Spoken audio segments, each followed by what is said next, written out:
Hello hi friends, ಹೇಗಿದ್ದೀರಾ ಎಲ್ಲರೂ? I hope ಎಲ್ಲ ಚೆನ್ನಾಗಿದ್ದೀರಾ ಅಂತ ಭಾವಿಸ್ತೀನಿ. ನಾವು ಇವತ್ತಿಲ್ಲಿ ಫ್ರೆಂಚ್ ಫ್ರೈ ಹೇಗೆ ಮಾಡೋದು ನೋಡ್ಕೊಬರೋಣ. ಫಸ್ಟಿಗೆ ನಾನಿಲ್ಲಿ 4 ಆಲೂಗಡ್ಡೆ ತೊಗೊಂಡು ಅದನ್ನ ಸಿಪ್ಪೆ ಎಲ್ಲ ತೆಗೆದು ನೀಟಾಗಿ ತೊಳ್ಕೊಂಡು ಕಟ್ ಮಾಡ್ಕೊಂಡಿದ್ದೀನಿ. ಸಣ್ಣ ಸಣ್ಣ ಕಟ್ ಮಾಡಿಕೊಂಡು ಈಗ ಇಲ್ಲಿ ಬಿಸಿ ನೀರಿಗೆ, ಕಾಯ್ತಾ ಇರೋ ನೀರಿಗೆ ಆಲೂಗಡ್ಡೆ ಹಾಕ್ತಾಯಿದ್ದೀನಿ. ನೋಡಿ ನನ್ನ ಮಕ್ಕಳು ಏನು ಮಾಡ್ತಾ ಇದ್ದಾವೆ, ನಾವು ಮಾಡ್ತೀವಿ ಅಂತ ಬಂದಿದ್ದಾವೆ. ಅದಕ್ಕೆ ಅವ್ರನ್ನೇ ಬಿಟ್ಬಿಟ್ಟಿದ್ದೀನಿ ಮಾಡ್ಕೊಳ್ಳಿ ಅಂತ. ನೋಡಿ ಈಗ ಸ್ವಲ್ಪ ಉಪ್ಪು ಹಾಕ್ತಾಯಿದ್ದೀನಿ. ಇದಕ್ಕೆ ಉಪ್ಪು ಹಾಕ್ಕೊಂಡು ಬೇಯಿಸ್ಕೊಬಿಡೋಣ.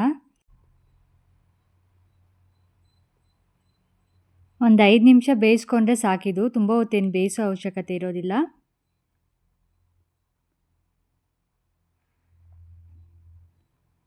ನೋಡಿ ಈಗ ಬೆಂದಿದೆ ಇದು.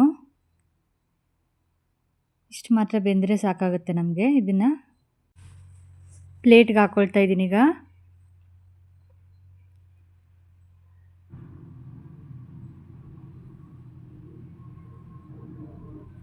ನನ್ನ ಮಕ್ಕಳು ಆಗಾಗ ಬಂದು ಕೇಳ್ತಾನೆ ಇದ್ದರು, ಆಯಿತಾ ಮಮ್ಮಿ ಪ್ಲೀಸ್ ಬೇಗ ಮಾಡಿಕೊಡಿ ಅಂತ. ತುಂಬ ಇಷ್ಟ ಅವ್ರಿಗೆ ಫ್ರೆಂಚ್ ಫ್ರೈ ಅಂದರೆ.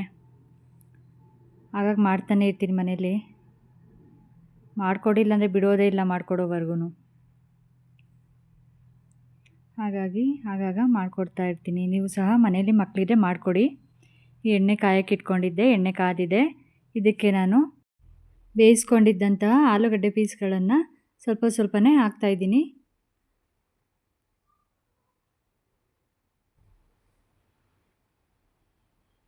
ಬಿಸಿ ನೀರಿನಲ್ಲಿ 5 ನಿಮಿಷಕ್ಕೆಲ್ಲ ಬೆಂದ್ಬಿಡುತ್ತೆ. ಬಟ್ ಎಣ್ಣೆಯಲ್ಲಿ ಒಂದು 20 ನಿಮಿಷ ಆದರೂ ಬೇಯಲೇಬೇಕಿದು.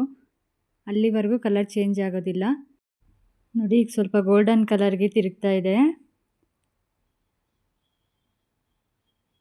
ಚೆನ್ನಾಗಿ ಗೋಲ್ಡನ್ ಕಲರ್ ಬರೋವರೆಗೂ ಬೇಯಿಸ್ಕೊಳ್ಬೇಕಾಗುತ್ತೆ ನಾವು ಇದನ್ನು. ಇಲ್ಲಾಂದರೆ ಒಳಗಡೆ ಎಲ್ಲ ಬೇಯೋದೆಲ್ಲ ಮೆತ್ತಗೆ ಹಾಗೆ ಇರುತ್ತೆ.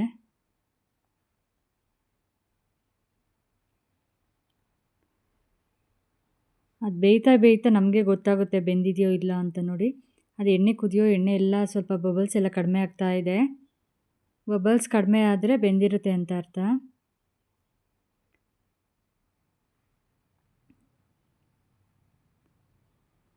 ನೋಡಿ ಕಂಪ್ಲೀಟಾಗಿ ಕಡಿಮೆ ಆಗಿದೆ ಬಬಲ್ಸು. ಈಗ ಇದನ್ನು ತೆಗಿತಾ ಇದ್ದೀನಿ.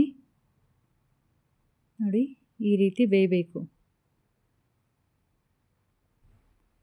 ಈಗ ಇದನ್ನು ಒಂದು ಬೌಲಲ್ಲಿ ಹಾಕ್ಕೊಳ್ತೀನಿ.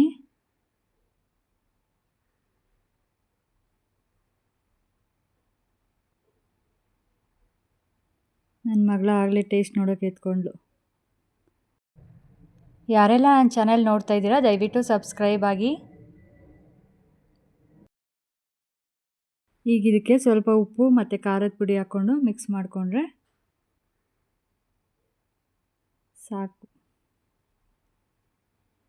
ನೋಡಿ ಈಗ ಮಿಕ್ಸ್ ಮಾಡಿಕೊಂಡ್ರೆ ಆಯಿತು. ಬಿಸಿ ಬಿಸಿ ಕ್ರಿಸ್ಪಿಯಾಗಿರುವಂತಹ French fry ready.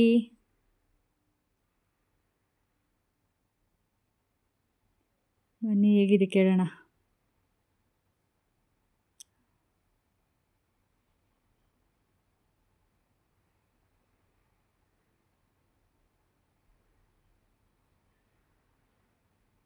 Thank you for watching.